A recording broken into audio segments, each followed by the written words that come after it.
Zoom Ciné, une production de Cinézoom. Zoom Ciné est une émission hebdomadaire diffusée sur Radio Soleil Provençal, www.radiosoleilprovençal.com et sur les réseaux de Cinézoom, YouTube, LinkedIn, Facebook, Twitter et bien sûr le site cinézoom.com. Proposé et présenté par Gérard Chargé. Ma mission, et je l'accepte, sera de vous retrouver chaque mercredi de 16h à 17h et en replay. Ce message ne s'autodétruira pas.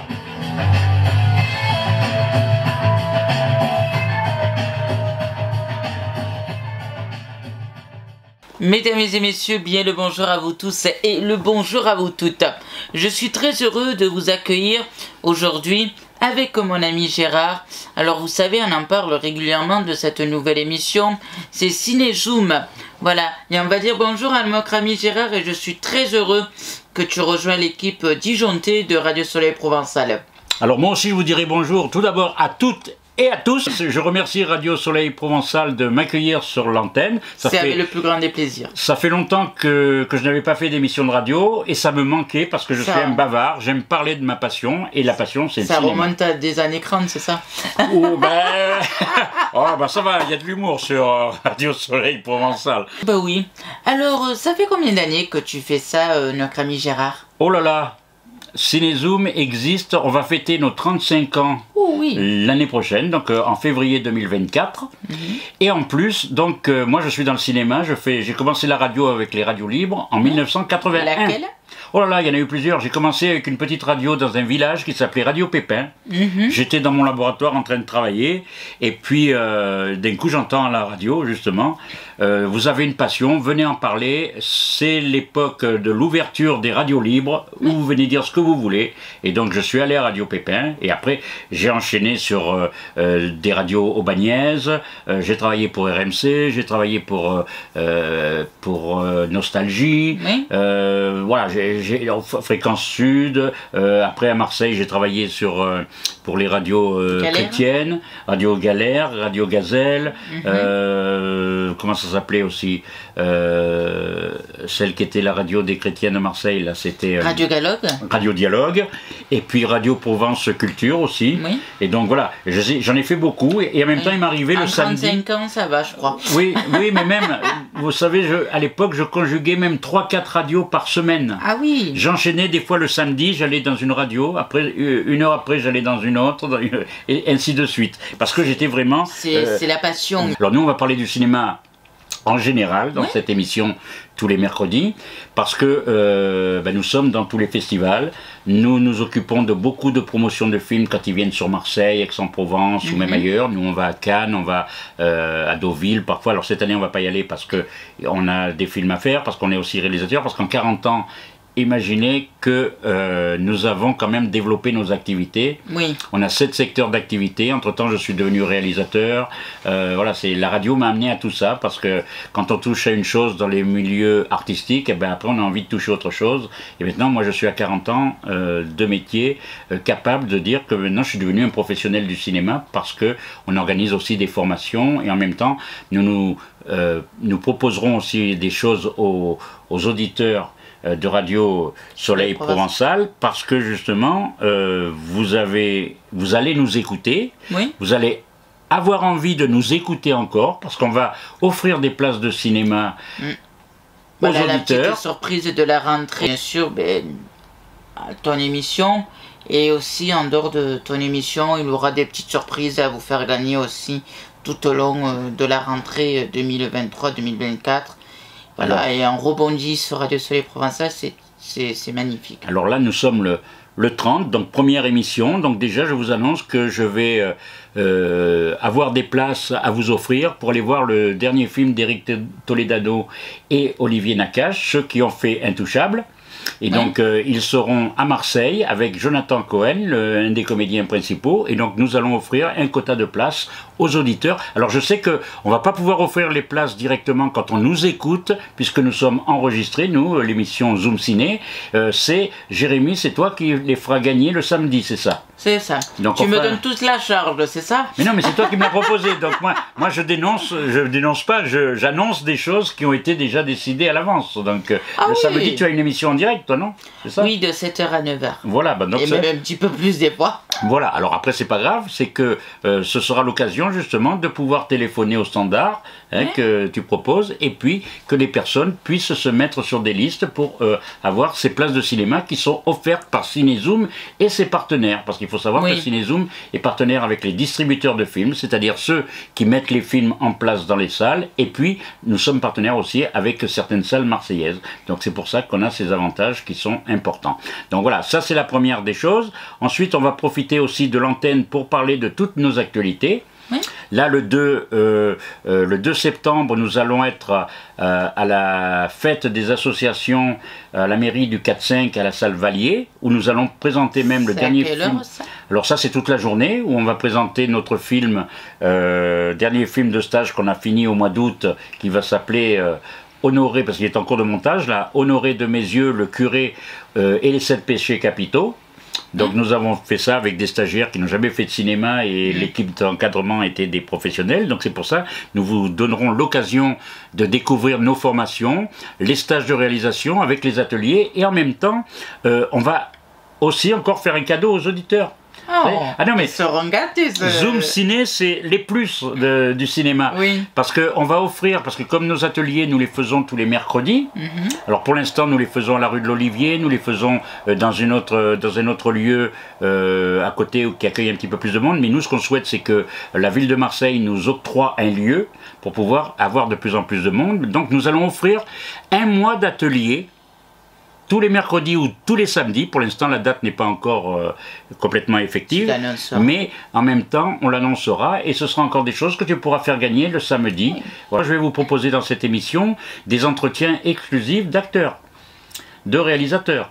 Donc à un moment donné, vous voyez, l'avant-première pour les places que l'on va offrir là aux auditeurs, eh bien, nous allons interviewer le réalisateur et le comédien qui seront là. Et ça fera partie de l'émission, puisque nous mettrons justement les entretiens que nous aurons eus avec eux. Donc voilà, nous sommes là pour justement rendre compte de l'actualité marseillaise et au-delà, parce qu'il se passe des choses de partout dans le monde au niveau du cinéma. Voilà, donc je pense que là j'ai peut-être bien résumé ce que nous allons faire, et c'est quand même quelque chose d'important que les auditeurs soient au courant, de connaître le contenu, puisqu'à chaque fois vous aurez un sommaire particulier avec les interviews qui passeront dans l'émission à chaque fois, les places que vous aurez à gagner, les activités que nous organisons tous les mois, et avec tout ça, je pense que vous aurez quelque chose, un panel complet de l'actualité cinématographique, avec bien sûr en priorité ce qui se passe dans les salles marseillaises. Marquons une pause musicale, nous retrouverons Jérémy après cet extrait musical. Lorsque je suis né, mes parents étonnés. Tout d'abord, un drôle de nez. Quand vint le docteur, j'appris avec stupeur que j'aurais pu être maçon. Quand on s'aperçut que j'avais quelque chose en plus, ils me baptisèrent, alors tout est mis. Ignace, c'est un petit nom charmant. Ignace, qui me vient tout droit de mes parents. Ignace, il est beau et me va comme un gant. Moi je le trouve plein de grâce. Ignace, je n'en crois pas, mais il me place. Ignace, c'est un nom charmant. Je pourrais, attention, m'appeler sans prétention machin chose ou bien Tartampion. On ne l'a pas voulu, mais je suis convaincu d'avoir un nom qui est rudement beau. Mais en vérité, je le dis sans me flatter, ça me fait une personnalité. Ignace, c'est un petit nom charmant. Ignace, qui me vient tout droit de mes parents. Ignace, il est beau et me va comme un gars. Moi je le trouve plein de grâce. Ignace, je n'en crois pas, mais il me place. Ignace, c'est un nom charmant.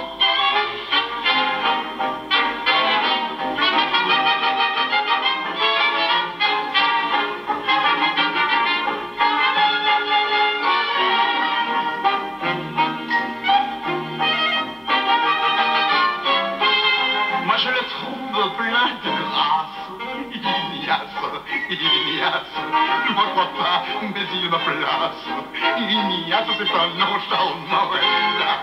Oui, Ignace, c'était dans le film réalisé en 1937 par Pierre Colombier, où Fernandel avait le rôle principal. Cinézoom et Zoom Ciné, l'émission que nous vous proposons chaque semaine désormais sur Radio Soleil Provençal, eh bien, vous pourrez y entendre des musiques de films diverses et variées. Là, c'était un film de 1937, mais vous entendrez des films de bandes originales de films récents, et des bandes originales de films qui ont fait l'histoire du cinéma, les grands classiques, et puis il y aura tous les styles de musique dans cette émission.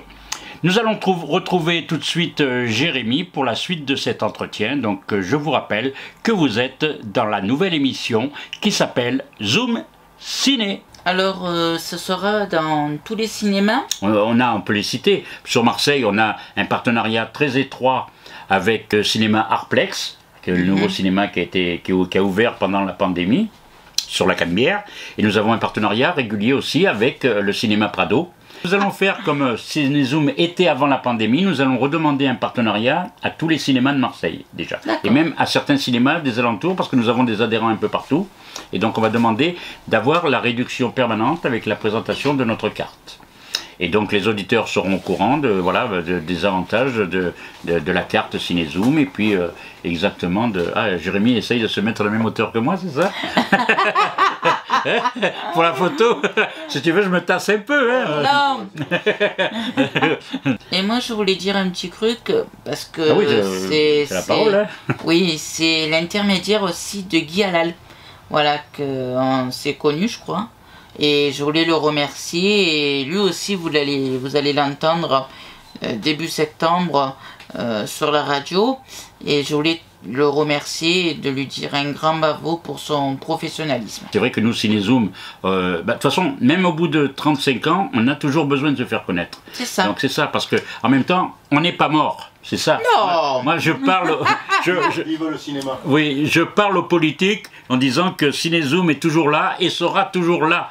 Parce qu'à un moment donné, il y a des choses à faire. Et nous sommes là pour les citoyens, nous sommes là pour tout le public. Et c'est quelque chose d'important pour nous. Et c'est pour ça qu'en aparté, je parlais avec Jérémy en disant que c'est vrai que pour nos ateliers, nous cherchons une salle.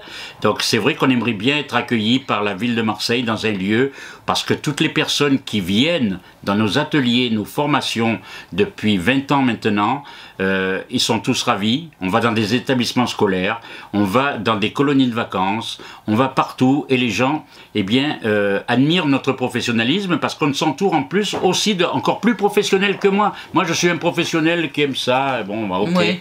Mais c'est vrai que je ne suis pas seul, j'ai des professionnels qui m'encadrent, des chefs opérateurs qui travaillent sur des longs métrages, des directeurs de casting, des comédiens aussi qui travaillent dans des longs métrages. Donc on a tout ce qu'il faut pour faire une école de cinéma à Marseille au lieu de la déplacer ailleurs. Moi je vais en profiter, si c'est un peu, voilà, pour lancer des petits messages comme ça aussi dans cette émission. Oui. Et donc moi ce que je veux, si je fais cette émission, c'est que les auditeurs aient envie d'aller au cinéma, aient envie même de voir des films chez eux. Le cinéma ça se partage et en même temps la radio, rien de mieux que la radio pour partager les choses aussi. Alors voilà, qu'elle soit web radio, qu'elle soit radio hertzienne, voilà.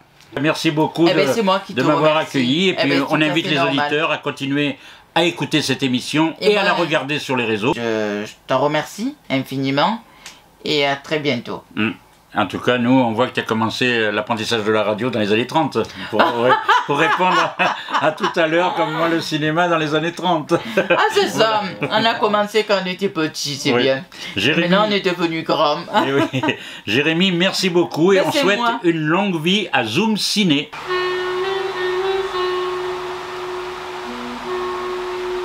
37,2 le matin, c'est la température qu'il fait presque tous les matins en ce moment. Souvenez-vous, c'était un film de Jean-Jacques Benex. La musique était composée par Gabriel Yared et les acteurs principaux, c'était les débuts de Béatrice Dalle.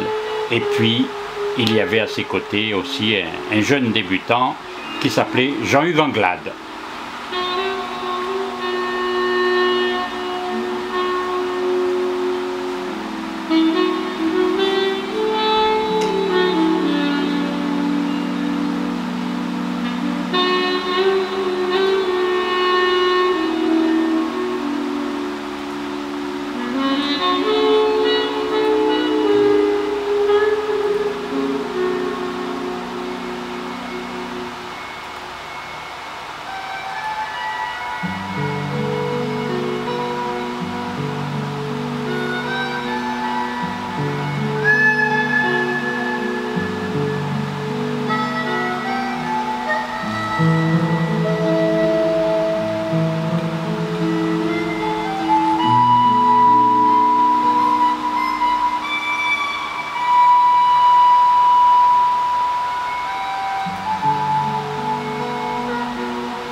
Ah, le ventilateur que vous entendez n'est pas de trop. Le sommaire de Zoom Ciné. Il sera question dans cette première émission de la Palme d'Or du Festival de Cannes 2023, Anatomie d'une chute, avec les propos que nous avons recueillis avec notre équipe au Festival de Cannes, de Justine Triette, la réalisatrice, Samuel Thaïs, Antoine Reynards et Swan Arlo. Fermez les yeux de Victor Erice. Il sera aussi question de Strange Way of Life de Pedro Almodóvar et de Salem. Nous parlerons des sorties DVD et Blu-ray, des films à voir à la télévision en rattrapage cette semaine, des activités de Cinézoom et avec le Cinéma Prado, nous vous offrirons des places à gagner pour une année difficile. Restez bien à l'écoute jusqu'à la fin car ces places seront offertes dans l'émission de Jérémy samedi matin. Donc je vous donne toutes les indications à la fin. Donc une année difficile, c'est le nouveau film d'Éric Toledano et Olivier Nakache, les réalisateurs d'Intouchables. Éric Toledano et Jonathan Cohen, qui est dans les rôles principaux, eh bien, seront présents lors de cette avant-première à Marseille. Donc restez bien à l'écoute jusqu'à la fin si vous voulez obtenir des places pour aller voir ce film. Anatomie d'une chute. Et vous verrez à la suite de cet avis, eh bien, vous entendrez les protagonistes du film que nous avons rencontrés au Festival de Cannes. Nous étions à la conférence de presse, nous avons posé des questions, et donc vous allez entendre cela. C'est l'histoire de Sandra, Samuel et leur fils, malvoyant de 11 ans, Daniel, qui vivent depuis 1 an, loin de tout, à la montagne. Un jour, Samuel est retrouvé mort au pied de leur maison. Une enquête pour mort suspecte est ouverte. Sandra est bientôt inculpée malgré le doute, suicide ou homicide. 1 an plus tard, Daniel assiste au procès de sa mère, véritable dissection du couple. Une palme d'or, comme je disais, qui est entièrement méritée. C'est une consécration pour la réalisatrice, scénariste et actrice française Justine Triet, qui a signé Sibylle et Victoria, tous deux avec Virginie Efira, où les personnages étaient aussi des écrivains. Elle est désormais aux côtés des grands avec le prix le plus important, la Palme d'Or, pour lequel elle est la 3e femme de l'histoire du festival à l'obtenir, il faut le signaler.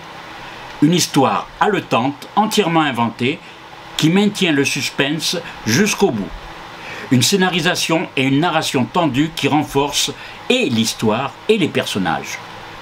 De grandes séquences comme celle du procès sont remarquables. Le témoignage de Daniel, l'enfant malvoyant interprété magistralement, et des idées de narration innovantes, un film brillant dans son ensemble, coécrit avec la collaboration du compagnon de la jeune réalisatrice, Arthur Harari, qui était aussi à l'affiche du film d'ouverture de la quinzaine des cinéastes, le procès Goldman, d'après un véritable procès, lui, un film réalisé par Cédric Kahn, qui sortira, lui, le 27 septembre.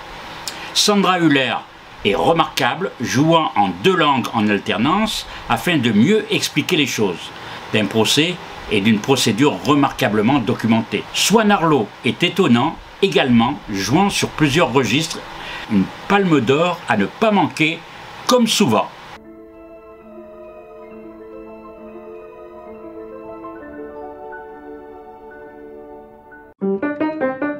Tu m'as dit que t'avais entendu tes parents, maman, t'es sortie de la maison, c'est ça? En fait, j'entendais pas vraiment les mots, j'avais que des bouts de voix, mais ça faisait... Oui, mais non, si t'avais pas les mots, du coup, tu peux pas savoir si c'était une dispute ou pas. Enfin, je sais ce que j'ai entendu. So, as you know, the autopsy report is inconclusive about the cause of death. Stop. I did not kill him. That's not the point. Il parle de tromperie. I was honest about it. Mais vous l'avez pas été l'année de sa mort avec cette fille avec qui vous l'avez trompé, pourquoi? Il y a quand même quelque chose d'un peu étrange dans cette situation. Vous admettez qu'il était jaloux? No, I don't know. No. Allez, écoutez-vous, on a l'impression que vous l'avez trompé continuellement. Comment chacun vous avez appréhendé le rôle que vous avez dans vos rôles? Donc comment vous avez abordé ça? Pour moi c'était particulier parce que moi j'avais juste quelques jours de tournage, donc j'arrivais, il fallait que je prenne un peu le tempo et la température aussi du plateau. C'est vrai que Justine et Arthur d'ailleurs ont écrit des partitions qui sont extrêmement précises dans le texte et qui sont d'ailleurs assez... pour des acteurs, c'est des partitions qui sont assez folles. Je veux dire, on a rarement des scènes aussi longues, qui se déploient comme ça, avec une parole qui est extrêmement précise, une parole qui est presque psychanalytique, je dirais, mais dans le bon sens. Et je pense en fait que sur le plateau, il y a quelque chose aussi où Justine elle travaille un peu vraiment comme une musicienne. Enfin, il y a quelque chose qui était très à l'oreille sur le rythme, sur une manière aussi de nous épuiser physiquement. Non mais c'est vrai sur... Pour avoir la bonne peau. Sur la bonne peau, mais aussi la bonne fatigue en fait. Il y a un épuisement en fait quand même de ces personnages. Qui se traduit aussi dans le langage, dans le rapport à la parole. Une logorée comme ça, mais qui finit par épuiser tout le monde, mais qui est, je trouve, assez... qui impacte aussi le spectateur, en fait. On peut travailler en même temps, quoi. Enfin, qui est extrêmement intéressante. Ouais, je pense que justement, enfin, moi ça me faisait peur d'effets de manche, et parce que comme c'est quelque chose qu'on a beaucoup représenté, on a des représentations hyper convenues, et du coup comment s'éloigner de ces représentations en étant au plus près du réel. Et après, pour répondre aussi à votre question, moi j'ai l'impression que ce que j'ai adoré dans ce tournage, c'est que Justine, qui a préparé pendant des mois, voire années, ce film, laisse une grande liberté au moment du tournage. C'est-à-dire qu'on arrive, on avait chaque matin 1 heure pour remettre en place. Donc moi je venais la veille, je me disais ok, qu'est-ce qu'on peut faire? Et donc on a vraiment une liberté, notamment de mouvement. Et après, tous les plans qui ont été pensés et imaginés avec son chef-op, elle les repense en fonction de ce qu'il vit. Et du coup, on n'est jamais enfermé dans un... Et ça paraît très technique, mais c'est... Et aussi, enfin, c'est des choses bêtes, mais on ne commence jamais par le master, par le plan large. Elle commence par un comédien, elle est à fond sur lui, donc on a une liberté totale. Et ensuite, elle reprend toute la liberté de faire complètement autre chose en face. Enfin, il y a un truc où on se dit, ah oui, en fait, c'est nous on fait ce qu'on veut, nous ça doit avoir du sens, et pour les raccords et les plans, elle se débrouille. Enfin, elle le gère. C'est très... Enfin, pour nous, c'était génial. Oui, Swan. En tout cas, par rapport à l'avocat, justement, Justine ne voulait pas qu'on joue la fonction, ne voulait pas de ténor du barreau qui déclame, qui est absolument brillant, qui réussit dans tout. C'est pour ça qu'elle est venue me chercher. Et enfin, tu l'as dit tout de suite, voilà, moi je cherche pas du tout un mec viril. Non mais voilà, mais ce qui est marrant, c'est que c'est on en parlait hier soir avec Arthur, enfin en tout cas, moi je suis vraiment un acteur cabot, quoi. C'est-à-dire j'ai vraiment envie d'y aller, j'ai envie d'en faire des caisses et tout ça, et en fait ce métier ça n'est que ça, quoi. C'est surtout toujours s'empêcher de faire des trucs. Donc il y a une forme de frustration permanente, mais c'est là où il y a de la fragilité, où il y a de l'imperfection. Et c'est là où du coup c'est des personnages qui ont de l'humanité, quoi. Donc je suis rentré dans l'avocat en essayant d'éviter l'avocat, et en y allant quand même toujours parfois je me suis dit oh, aujourd'hui ça va passer, et puis elle me dit non. Moi.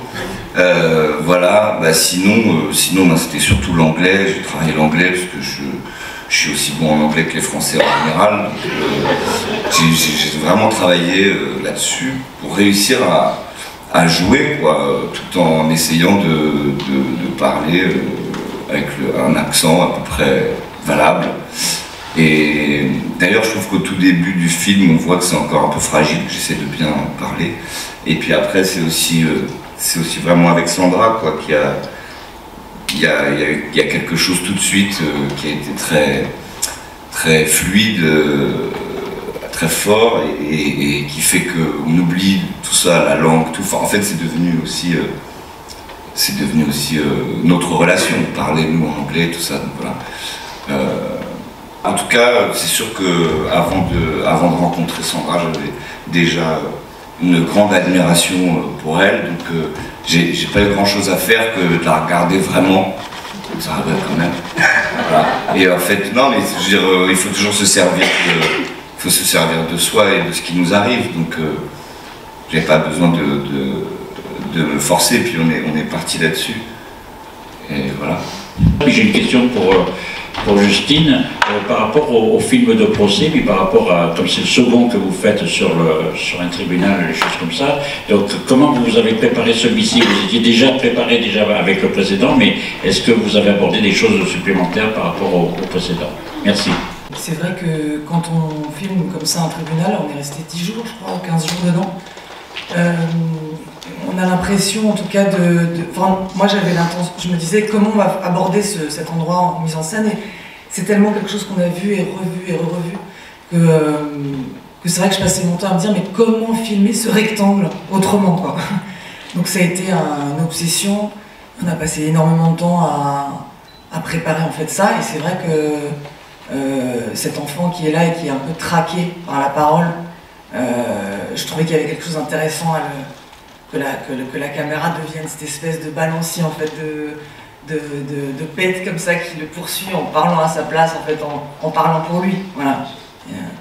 Donc c'est une chose en fait qu'on a inventée sur place, mais de toute façon moi sur ce film j'ai pris un plaisir formel très très fort en fait par rapport à avant, c'est que j'ai pris énormément de plaisir à tourner, plus que d'habitude. Je sais pas à quoi c'est dû, mais je me sentais... En fait, je me suis vachement amusée, quoi. Et donc, ça fait partie d'un des moments où je me souviens, ça a été improvisé, ce truc-là. Je dis, je ne sais plus comment faire pour filmer. C'est tout le temps ce défilement de gens qui venaient à la barre. Et à un moment donné, c'est vrai que c'était en plus très, très... Ça se passait avec lui, donc c'était encore plus fort. Mais c'est vrai que ça a été improvisé un peu au dernier moment. Ouais. Quand il commence à se reprocher des trucs, moi, je préfère m'en aller. Tu peux pas me dire qui était le plus énervé des deux? Non. Est-ce que vous pouvez nous dire à quoi il fait référence quand il parle du pillage de son œuvre? That's not true. Vous aviez déjà frappé votre mari? Non. Non, jamais? C'est bien ce qui s'est passé. You're violent! T'as pas pu les entendre s'ils parlaient calmement. J'ai confondu. T'as confondu.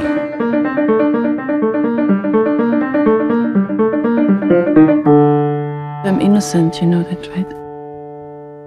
Une chanson pour un film de procès célèbre qui a fait parler de lui à l'époque, Sacco e Vanzetti, réalisé par Giuliano Montaldo en 1971, des innocents condamnés à mort. La musique est composée par Ennio Morricone et la ballade de Sacco e Vanzetti chantée par John Baez.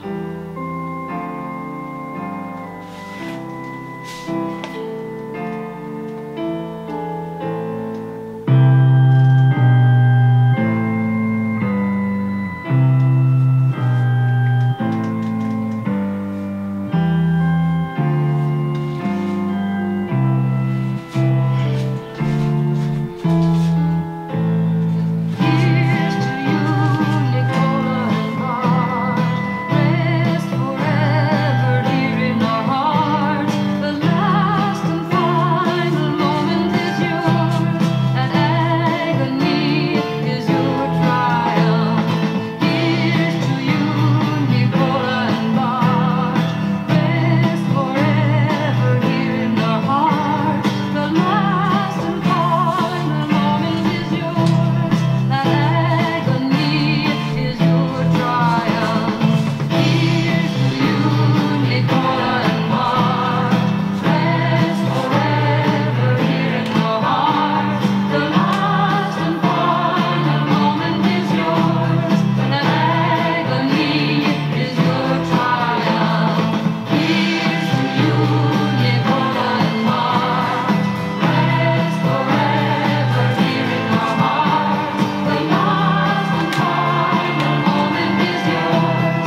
Cette première émission est sous le signe du Festival de Cannes. C'est le hasard de l'actualité, mais c'est vrai que le Festival de Cannes occupe toute l'année les écrans, les salles de cinéma, et c'est bien normal, puisque c'est là que l'on découvre, entre guillemets, les meilleurs films de la planète. Alors, continuons avec justement un film qui est sorti, lui, le 16 août, que j'ai vu aussi à Cannes, et c'est un film réalisé par Victor Erice, un film espagnol et argentin, et qui était donc en sélection officielle en première, pas en compétition.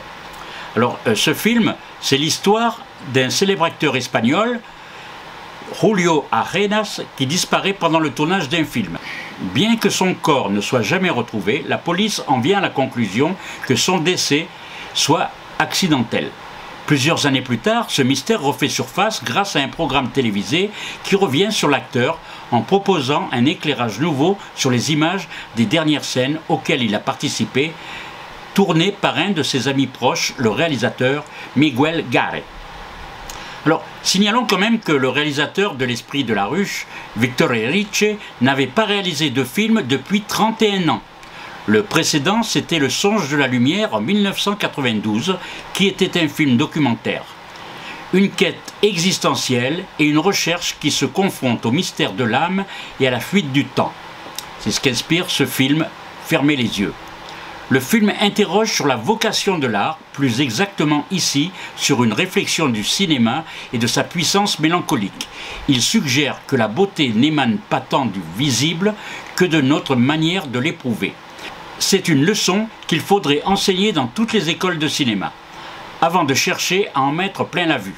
Commencer par fermer les yeux et être à l'écoute de son monde intérieur. C'est sur ce geste que s'achève le film et ce que propose Victor Erice. 3 films seulement en 50 ans, L'Esprit de la Ruche en 1973, Le Sud en 1983 et Le Songe de la Lumière en 1992. Il faudra désormais compter avec ce 4e opus qui met fin à un grand silence, comme son protagoniste principal ici, sans avoir à ternir sa réputation. Fermez les yeux, surtout si vous regardez ce film, ne les fermez pas, comme un spectateur que j'ai pu avoir à côté de moi, comme vous allez l'entendre, pendant le Festival de Cannes. Fermez les yeux, moi j'avais un spectateur à côté de moi qui j'ai l'impression qu'il a tenu le titre à la lettre parce qu'il a fermé les yeux du début à la fin du film. Le film fait 2h30, moi par contre je les ai gardés grands ouverts et c'est un film que j'ai beaucoup apprécié. Ce film-ci est sorti le 16 août, c'est le dernier Pedro Almodóvar. C'était un événement au Festival de Cannes et ce qui est étonnant, c'est que le film ne fait que 31 minutes. A Strange Way of Life, et c'est un western réalisé par Pedro Almodóvar, avec dans les rôles principaux Pedro Pascal et Ethan Hawke. Alors, c'est l'histoire d'un homme qui traverse à cheval le désert qui le sépare de Bear Creek. Il vient rendre visite au shérif Jack. 25 ans plus tôt, le shérif et Silva, l'éleveur, qui vient à sa rencontre, travailler ensemble comme tueurs à gages. Silva lui rend visite sous prétexte de retrouver son ami de jeunesse et il fête effectivement leur retrouvaille. Mais le lendemain matin, le shérif Jack lui dit que la raison de son voyage n'est pas de suivre les traces de leurs anciennes amitiés et il ne se trompe pas. Dans sa traduction littérale, un étrange chemin de vie peut surprendre, mais pas lorsque l'on connaît Almodóvar et son œuvre.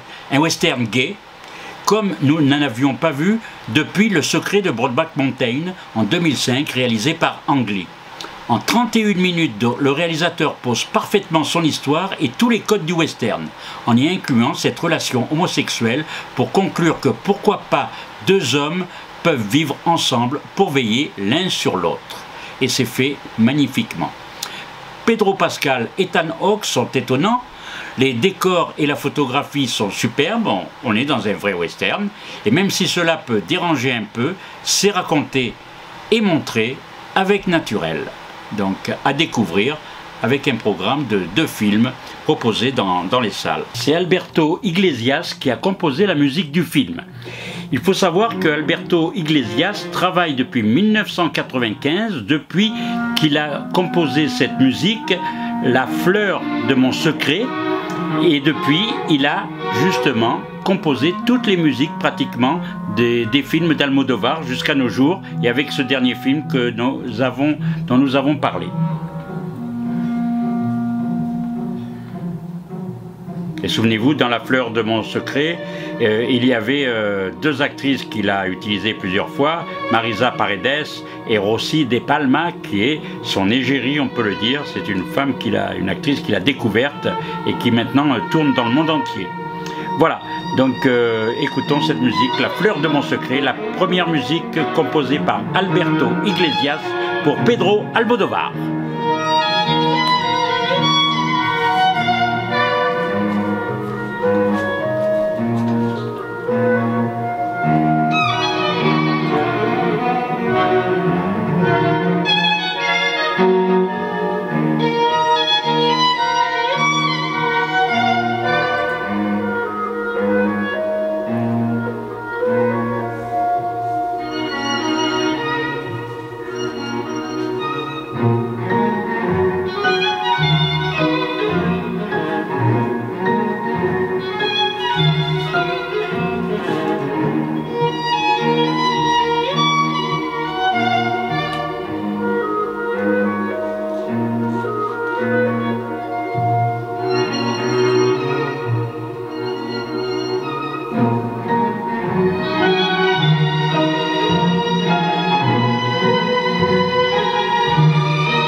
Avec un film purement marseillais, avec Salem, qui était dans la catégorie Un certain regard. Et donc c'est un film qui parle du poids de la superstition. Une séance spéciale de la Semaine de la Critique 2018. Rappelez-vous, le réalisateur d'origine arménienne Jean-Bernard Marlin fait remarquer avec Scheherazade, souvenez-vous de ce film, prix pour lequel il avait obtenu le prix Jean Vigo, puis le César du meilleur premier film l'année suivante, donc toujours en 2018. Salem s'attache à la passion à haut risque d'un jeune Comorien hanté par des croyances ancestrales pour une gitane d'un quartier rival de Marseille sur fond de guerre des bandes, d'embrasement et de superstition. C'est une version moderne, on peut dire, de Roméo et Juliette. Moi, ce qui m'a dérangé, c'est vrai que le sujet, donc l'assassinat, les règlements de compte, où des adolescents et même des innocents sont tués comme ça de sang-froid par des bandes rivales. Et moi, ce qui m'a gêné, c'est qu'on explore un petit peu le côté fantastique. On veut...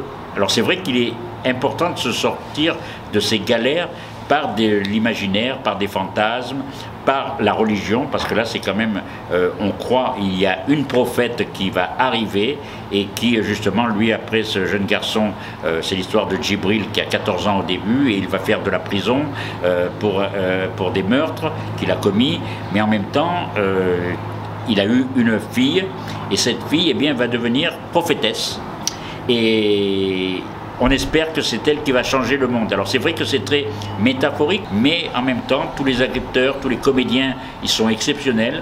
Ce sont tous des comédiens non professionnels de Marseille. Donc du coup, voilà, le film mérite quand même notre attention. Et le film est vraiment quelque chose qui nous interpelle parce que c'est une réalité. Les meurtres à Marseille, il y en a toujours, il y en a de plus en plus.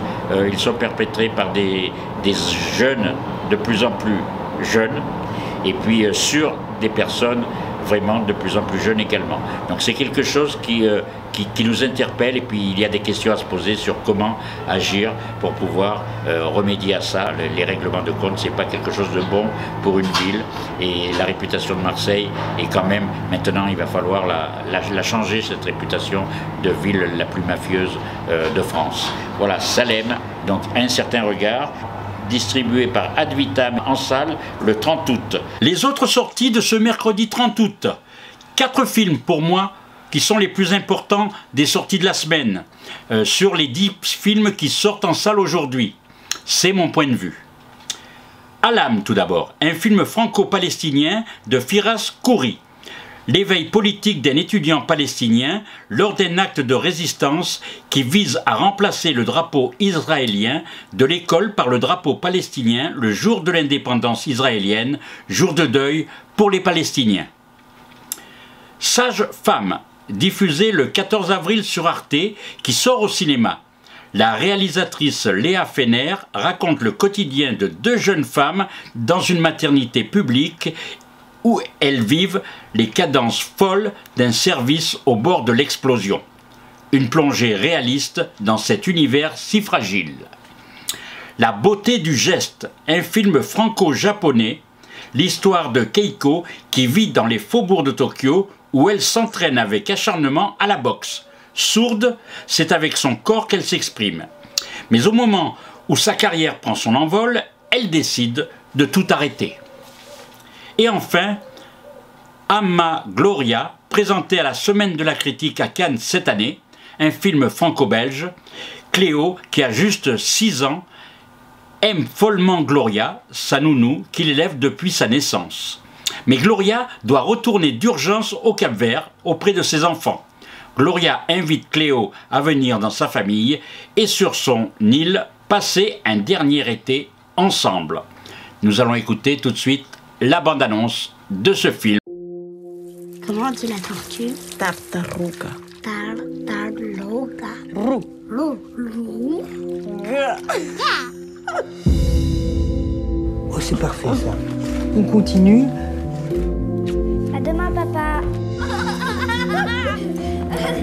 Non. Allez, on y va. Au revoir. C'est qui ça? Qu'est-ce qu'il y a, Gloria? Je dois partir pour rentrer chez moi, dans mon île.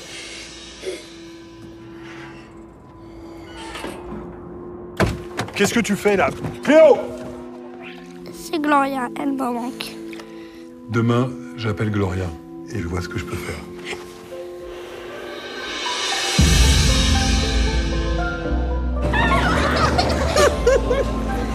C'est petit chez toi.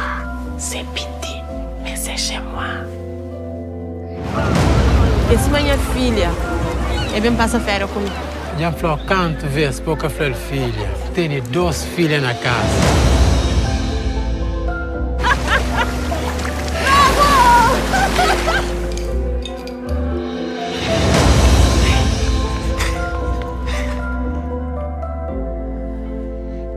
Moi, j'ai que des souvenirs avec toi.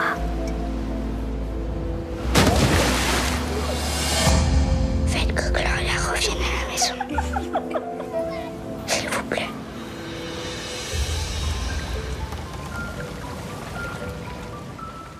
Chaque semaine, nous aurons une rubrique consacrée aux sorties DVD et Blu-ray.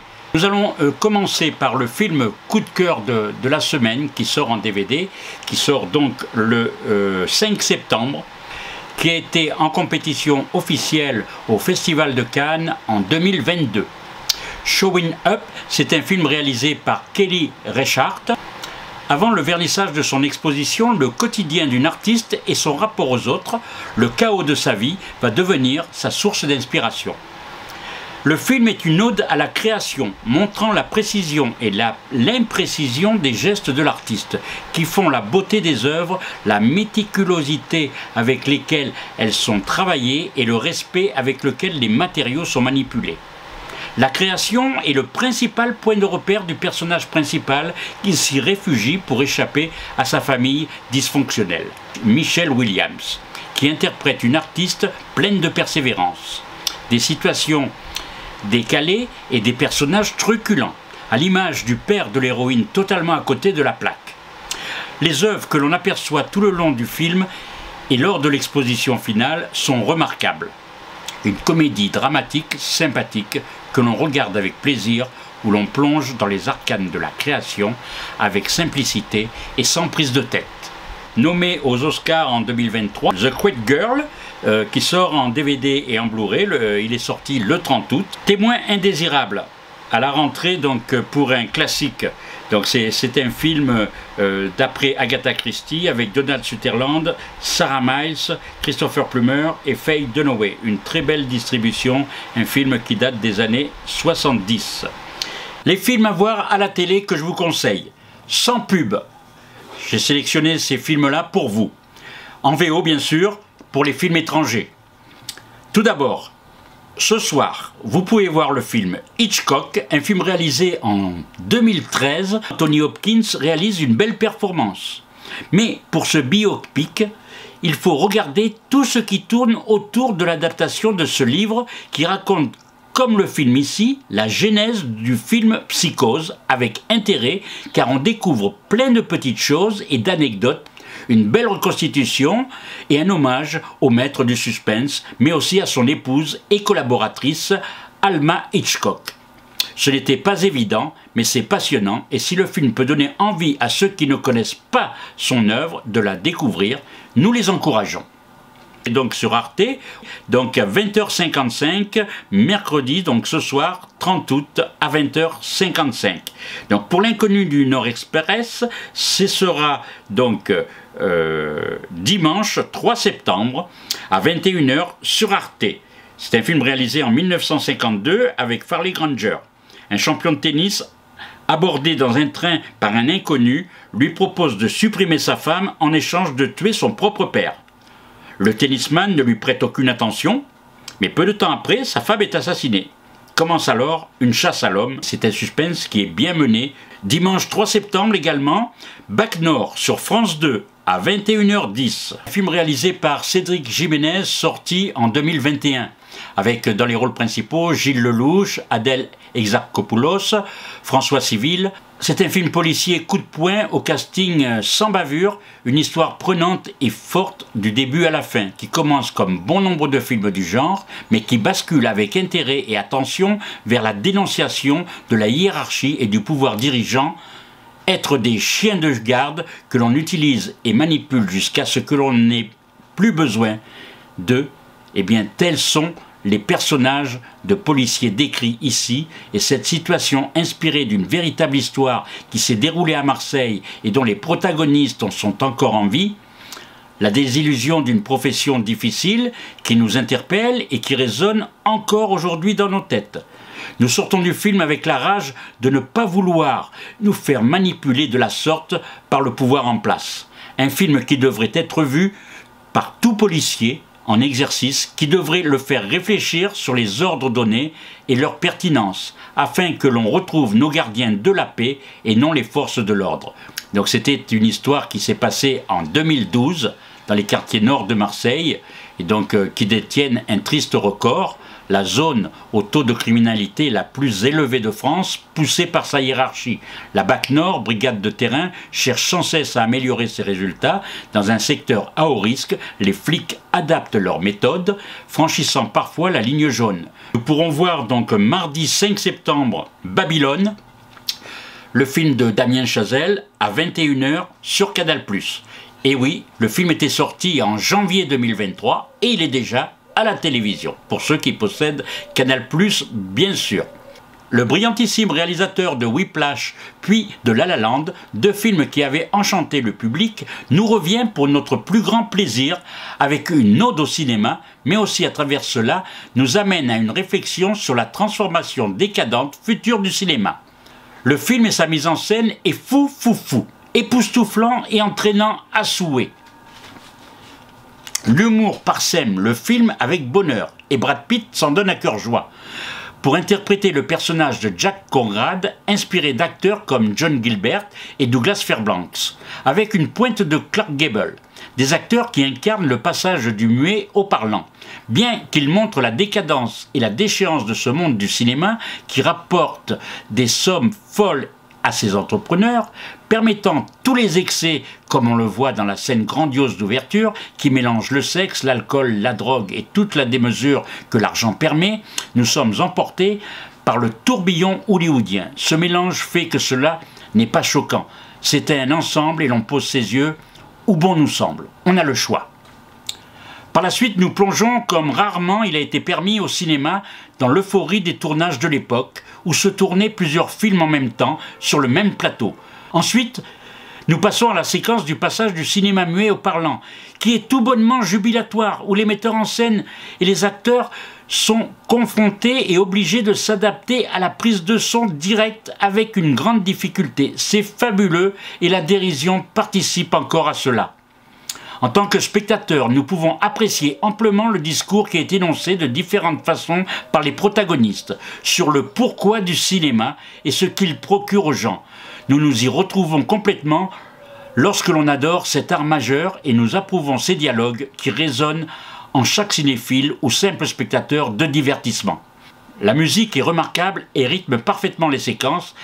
Pour finir, je reviens enfin sur ma phrase du début, où je dis que le film nous amène à une réflexion sur la transformation décadente future du cinéma.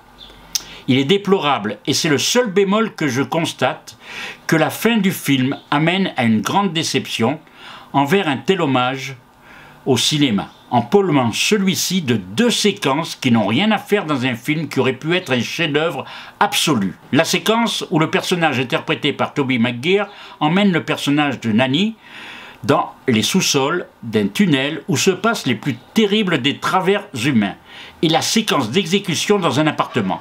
De la violence gratuite et démonstrative qui gâche un peu le plaisir ultime que le film aurait pu procurer. Donc je vous rappelle, ce film Babylone passe sur Canal+, en première diffusion, le mardi 5 septembre à 21 h. Et enfin, terminons avec Taxi Driver, qui est diffusé sur Arte le vendredi 1er septembre à 22h25. Taxi Driver a été réalisé par Martin Scorsese en 1975. Souvenez-vous, il avait eu la Palme d'Or au Festival de Cannes. Un film qui réunit Robert De Niro, Jodie Foster, Harvey Keitel, Sybil Shepherd et Peter Boyle. C'est l'histoire d'un vétéran de la guerre du Vietnam, Travis Bickle, qui est chauffeur de taxi dans la ville de New York. Ses rencontres nocturnes et la violence quotidienne dont il est témoin lui font peu à peu perdre la tête. Il se charge bientôt de délivrer une prostituée mineure de ses souteneurs. Il faut noter que dans ce film, la prestation époustouflante et magistrale de Robert De Niro domine le film, qui est impressionnant et qui fait partie intégrante de la mise en scène glauque et sordide de Scorsese, pour laquelle ils fusionnent tous deux et vont dans le même sens avec un personnage qui frise la schizophrénie. C'est tout bonnement remarquable en tout point et l'on se prépare à affronter le dénouement, tout comme ce chauffeur de taxi qui perd les pédales et qui nous emmène dans son délire. Tellement la cause est juste, même si elle est répréhensible par son acte final. Jodie Foster endosse ce personnage de très jeune prostituée avec brio et Harvey Keitel est excellent en maquereau que l'on détestera rapidement comme Travis à son contact. C'est dur, mais tellement bien orchestré que c'est un régal de cinéma.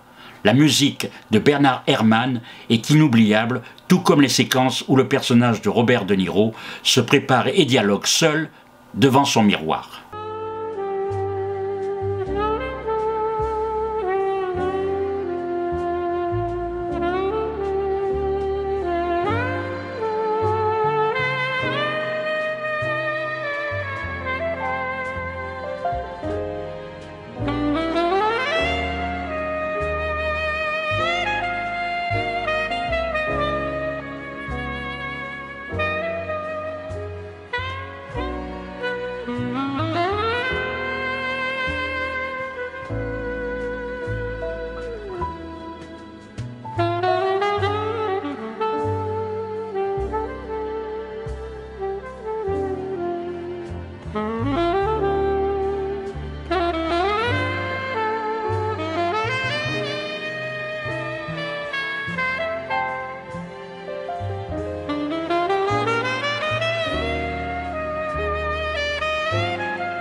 Avant de se quitter et de se retrouver la semaine prochaine, je vous rappelle que samedi, dans la matinale de Jérémy de 7h à 9h, il vous offrira 2 fois 3 places pour aller voir en avant-première Une année difficile, dont nous avons parlé au début avec lui, le nouveau film d'Éric Toledano et Olivier Nakache, le jeudi 14 septembre à 19h30 au cinéma Le Prado à Marseille, en présence d'Éric Toledano et du comédien Jonathan Cohen.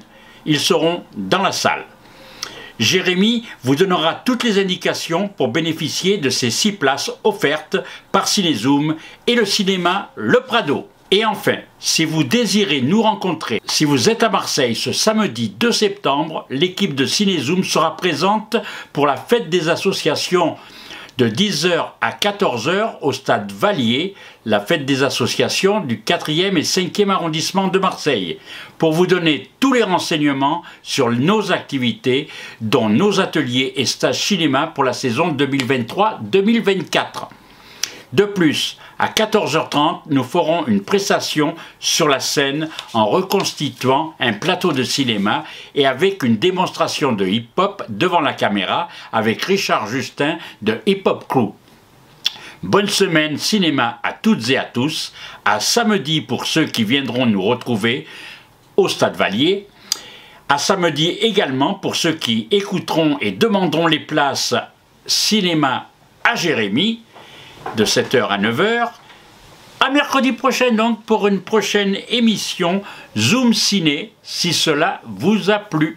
Donc les Zoom Ciné présentés par Cinézoom. Au revoir à toutes, au revoir à tous, merci.